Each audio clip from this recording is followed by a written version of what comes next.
Gaminame špinatais ir varškei darytus makaronus.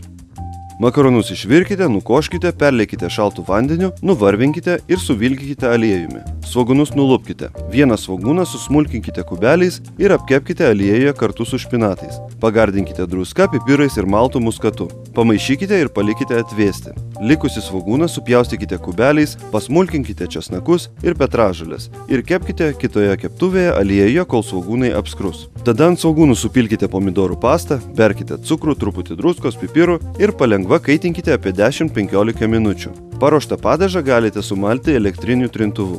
Atvėsintus špinatus sumaišykite su varške ir kiaušinio tryniu. Šio varškės įdaro prikimškite į makaronus ir sudėkite juos į gilų kepimui skirtą indą. Ant makaronų dėkite smulkinto mocarelos sūrio, pilkite paruoštą pomidorų padažą, kad apsemtų makaronus. Viršų apibarstykite kietų tarkuotų sūrių. Indą su makaronais statykite į 180 laipsnių karščio orkaitę ir kepkite apie 15-20 minučių. Skanaus!